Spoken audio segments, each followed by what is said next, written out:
5 perilaku keuangan yang sering dianggap sepele oleh PNS karyawan sebelum memasuki masa pensiun. Istilah generasi sandwich belakangan ini umum digunakan buat menggambarkan orang-orang yang harus bertanggung jawab atas generasi di atas dan di bawah mereka. Di masa produktif, mereka harus menanggung biaya hidup orang tua dan anaknya sekaligus. Kamu tidak mau kan anak cucu kesayangan kamu harus mengalami nasib serupa? Salah satu cara memutus rantainya adalah dengan melakukan persiapan pensiun sedini dan sebaik mungkin. Bagi kamu yang sudah berkeluarga tapi masih jauh dari usia pensiun, wajar saja kalau belum banyak terpikirkan apa saja yang harus disiapkan untuk hari tua nanti. Tapi jangan menunggu sampai anak-anak terlanjur dewasa dan tinggal dengan keluarganya masing-masing. Kalau di tahap ini kamu belum punya bekal, bisa jadi kelak generasi penerus kamu akan terjebak juga menjadi generasi sandwich. Selain itu, untuk kamu sendiri, persiapan pensiun juga bisa membawa manfaat yang tak ternilai kelak. Berdasarkan Asosiasi Psikologi Amerika Serikat disingkat APA, dikutip Verywell Mind, sebanyak 72% orang dewasa merasa khawatir soal keuangan, dan itu bisa menjadi beban psikologis untuk kamu. Lebih sedikit beban pikiran, lebih kecil juga risiko kesehatan yang datang di usia lanjut. Belum lagi, perencanaan sejak dini juga memberikan gambaran lebih jelas tentang keputusan finansial dan karir kamu. Misalnya, memasuki masa persiapan pensiun, kamu bisa mulai mempertimbangkan jumlah tabungan yang diperlukan saat merencanakan budget pengeluaran sehari-hari. Jadi, kalau pertanyaan kamu, kapan waktu yang tepat untuk mempersiapkan diri menghadapi masa pensiun, jawabannya adalah sesegera mungkin. Semua orang tentu ingin bisa hidup tenang di masa tua, bebas utang dan tak pusing dalam mencukupi kebutuhan sehari-hari. Tentunya, itu semua bisa terwujud dengan adanya dana pensiun. Dalam memasuki masa pensiun atau purna tugas, seorang PNS atau karyawan harus keluar dari ritme rutin dan mengubah pola hidup yang telah dijalani. Dana pensiun jelas menjadi hal pertama yang harus diperhatikan. Tempat kamu bekerja mungkin sudah memiliki program pensiun, terutama jika kamu berkarir di badan usaha milik negara atau di pemerintahan. Tapi dana dari program tersebut biasanya belum mencukupi, apalagi jika kamu ingin memberikan peninggalan berharga untuk generasi penerus. Pastinya mempersiapkan hal yang satu ini jelas membutuhkan komitmen yang kuat. Dan ketahuilah bahwa ada perilaku sepele yang ternyata bisa saja menggagalkan upaya kamu dalam mengumpulkan dana pensiun.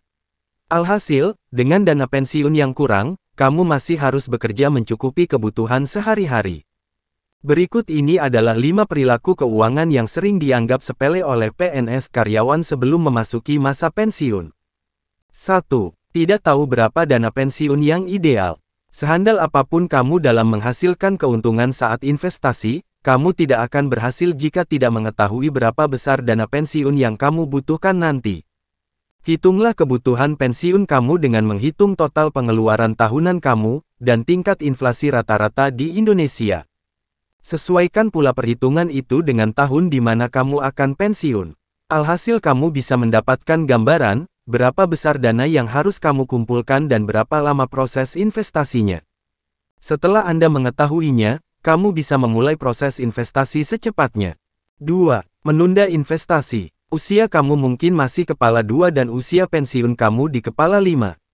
Hal inilah yang membuat seseorang memiliki kecenderungan untuk menunda mengumpulkan dana pensiun. Patut sekali diketahui bahwa setahun saja menunda bisa semakin membuat proses investasi kamu semakin berat ke depan. Karena sisa waktu kamu untuk mengumpulkan dana pensiun akan berkurang, alhasil uang yang harus kamu sisihkan setiap bulannya jadi semakin besar. Karena jumlah dana pensiun yang dibutuhkan cukup besar, maka di usia produktif kamu lebih baik mulai menabung. Walaupun sudah menyisihkan 8% dari gaji untuk BPJS Ketenagakerjaan dan produk DPLK, jumlah tersebut dinilai belum cukup untuk menjamin hari tua kelak. Akan lebih baik jika kamu menyisihkan 15-20% dari total pendapatan kamu untuk dana pensiun. Persentase yang direkomendasikan adalah metode budgeting 50,30 dan 20 yaitu di mana kamu membagi pengeluaran menjadi 50% kebutuhan, 30% keinginan, dan 20% tabungan. Jadi, kamu bisa berangkat dari metode tersebut sebagai patokan dasar dan menyesuaikan detailnya sesuai dengan kondisi kamu saat ini. Mulai kurangi pengeluaran yang tidak perlu, dan giatkan menabung. Tabungan saja tidak akan cukup untuk memenuhi dana yang dibutuhkan. Idealnya, kamu juga harus memiliki investasi. Kamu bisa mempertimbangkan untuk berinvestasi sejak dini, mulai dari investasi yang minim risiko seperti obligasi pemerintah atau deposito. Mulailah investasi untuk dana pensiun secepatnya, setelah kamu memiliki dana darurat dan proteksi minimal dalam bentuk asuransi kesehatan. 3. Pengeluaran gaya hidup yang tak terkontrol. Sederhana saja, ketika kamu tidak membatasi pengeluaran maksimal untuk hal yang bersifat keinginan atau gaya hidup, maka pengeluaran untuk hal yang satu ini akan menjadi pengeluaran tidak tetap.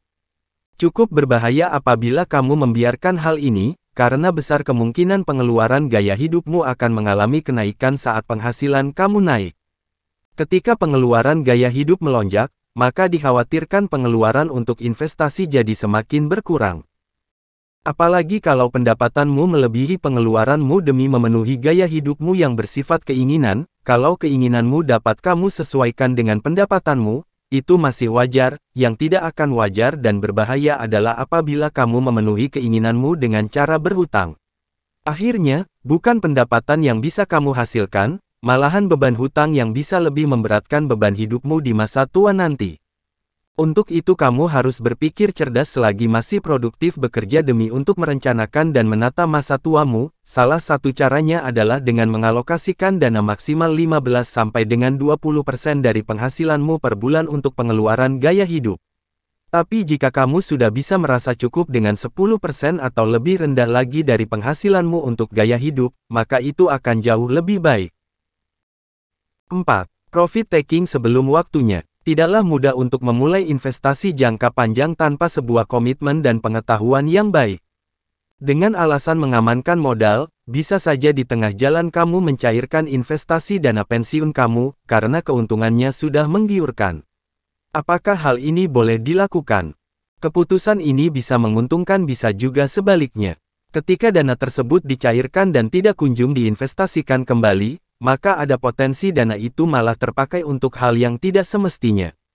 Kesalahan sepele ini justru bisa membuat kamu sulit mengumpulkan dana pensiun dalam jumlah yang semestinya. Adapun solusi yang bisa kamu terapkan untuk masalah ini adalah, dengan menerapkan strategi investasi pasif untuk mengumpulkan dana pensiun, kamu bisa memilih instrumen keuangan seperti reksadana indeks atau exchange traded fund untuk tabungan pensiun kamu.